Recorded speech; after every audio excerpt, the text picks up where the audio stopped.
Hi everyone, it's Buddha here. Sorry that I can't be with you today, but I've not been sleeping very well this past week, and and I've got other things going on today which you really don't want to know about. But anyway, so I thought I'd give you a little talk, a personal talk, on my experience of death being the greatest teacher. I mean, you've probably heard the story about the four sights. When the Buddha, with his protected life, was taken out by his charioteer, and he came to one sight, and it was an ill man. And he thought, well, I've not seen anything like this before. And he said to his charioteer, well, is this going to happen to me? And the charioteer said, well, yeah, it will happen to you. And then he saw an old man. And he said, oh, this old man is, he's looking very weak and feeble and frail. Will that happen to me? And the charioteer said, oh, yeah, that'll happen to you as well. And so with his protected life and his 3 palaces for different seasons in India, he went to the charioteer again on another trip, and he saw a corpse. And he said, well, will that happen to me? Will I die? And the charioteer said, well, yeah, you will die like everyone else will die. And so he was a bit shocked, but then he went out again and he saw the holy man. And he said, well, I don't know if he said anything at this point, but he just saw the holy man and the way that he was carrying himself and the way he went about his business, and thought to himself, well, I can do that as well. So with that, he took up asceticism and went out and with a lot of practice became the Buddha. So that was a very potted history and probably an incomplete and quite random telling of the four sight story. But I think it's important, and it also, the four sight story, it gives rise to what's called the 3 intoxicants, which are like fetters, which are like what hold us back. Them being the fetter of illness. So we don't want to be ill. It's the fetter of health. We want to always be in good health. We always want to do what we can do. So the other one is the fetter of youth. So we want to stay young, and we can't imagine a reality when we'll be like old and not a complete version of ourselves as we see us today.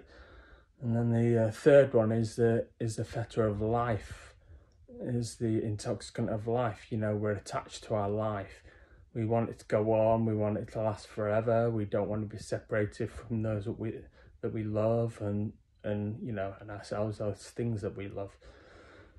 So this kind of speaks to me quite directly, really. Obviously, with my condition, I've been forced to experience death in this lifetime.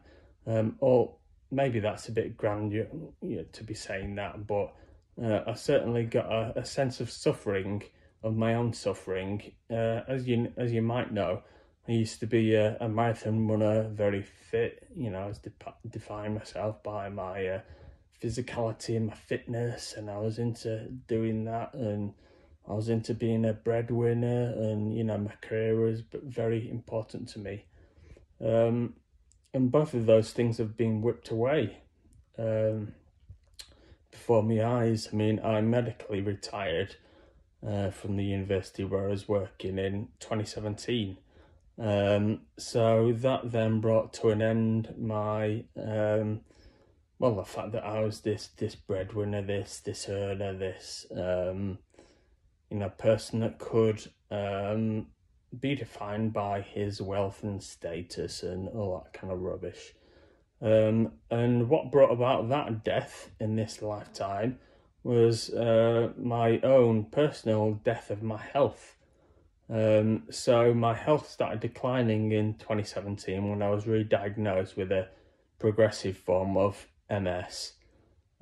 So basically everything went a bit wrong. I mean, I can still cognize, which I'm very lucky to be able to do, because some people just go completely stupid when they've, when they reach this stage. So I can still, my other half might beg to differ, but I can still be intelligent, with arguments and stuff like that.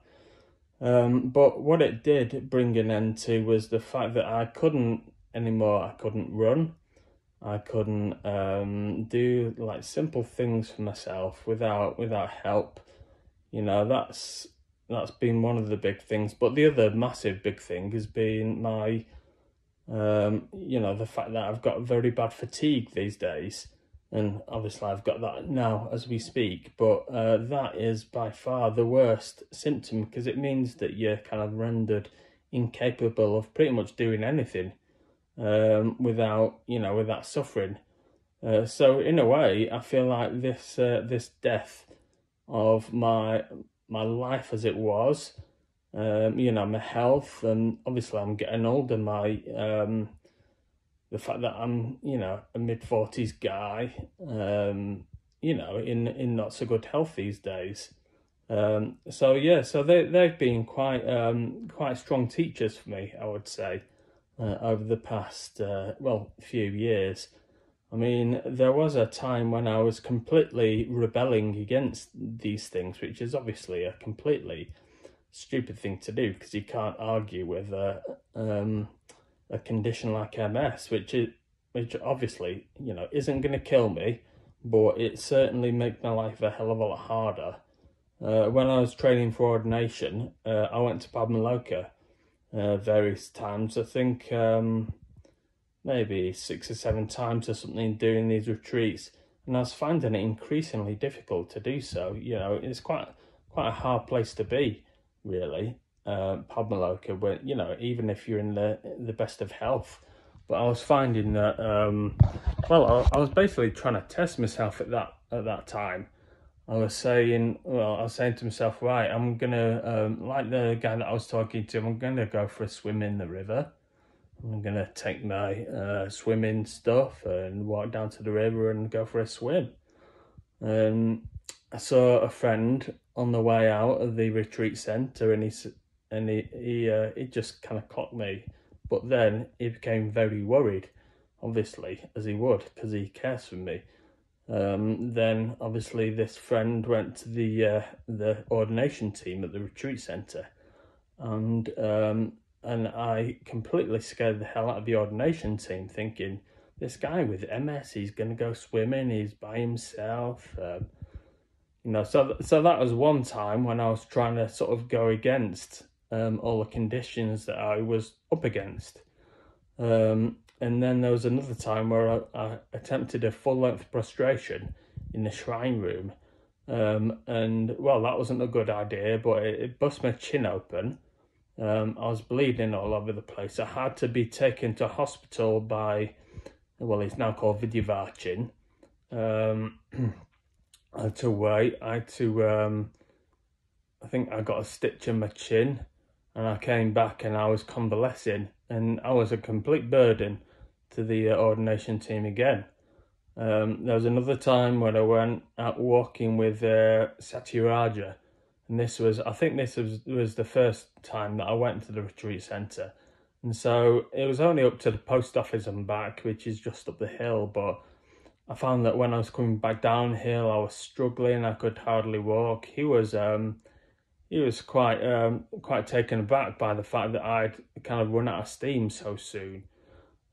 So he ended up, my arm over his shoulder, my arm over another guy's shoulder that happened to be passing. So that was a really kind of nasty thing for him to see and to witness, me just not believing that what was happening to me and what will happen to everyone. No matter if we're fit and strong and young and as the Buddha was back in the day, that will all be whipped away at death. And there's absolutely nothing that we can cling to, nothing at all that we can go to refuge to. So not our health, not our life, not our youth, not any person or anything it will be all whipped away. There'll be completely nothing that we can grasp onto. And the worst thing that we can be at death is terrified. Because, I mean, according to the Buddhist tradition, that will then prevent us from taking a prospective path to enlightenment and choosing a difficult rebirth, which will then, put us back on the wheel of samsara. So I do feel I have experienced the death of this particular body and this particular life in this lifetime. And my preceptor, Mahashrada, he's also had some health issues of his own, and he says to me that we're on a fast track. Me and you, we're on. I won't wish MS on anyone, or obviously on myself, but it's taught us a few things, and they've been quite difficult things for me to understand, which is obviously going back to what I was talking about before. But yeah, they're definitely things that I have learnt a lesson. I've been taught a lesson from, and it's been very difficult because when the pandemic came and everyone's forced to lock away, I ended up doing all these retreats on Zoom. I did loads of Padmaloka retreats that I'd not done. I did the Transcendental Principle, Mythic Context. I did the Ethics one twice, which I can't even remember the name of, 10 Pillars. So I did all these things, and I was forced into quite a lot of self-reflection. I even started writing a book, which I've still not finished, about how my condition had affected me over time, from 2010 when I was initially diagnosed until the present day. So that time of enforced quietness taught me that actually I'm just okay as I am. This is how it is for me, how it is for everyone. It's just that different people will experience this death at different stages. And it just so happens that mine has come now. So I was quite stoical about it at that point. So I would say that was when I made the most spiritual progress of everything. When I was just forced into, everyone was experiencing enforced quietness due to the pandemic. And so that's when the order members around Manchester really started to take notice of me and say, Tom, he's really made progress, and he's not quite the idiot that he once was. I think there is still that propensity that there is that side of me that it's still possible for me to do stupid stuff.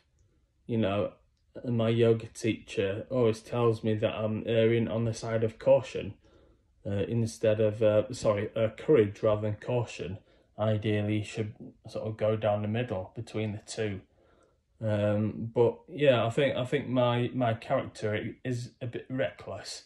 But I think as time goes on and as my condition goes on, then I'm forced to be a bit quieter.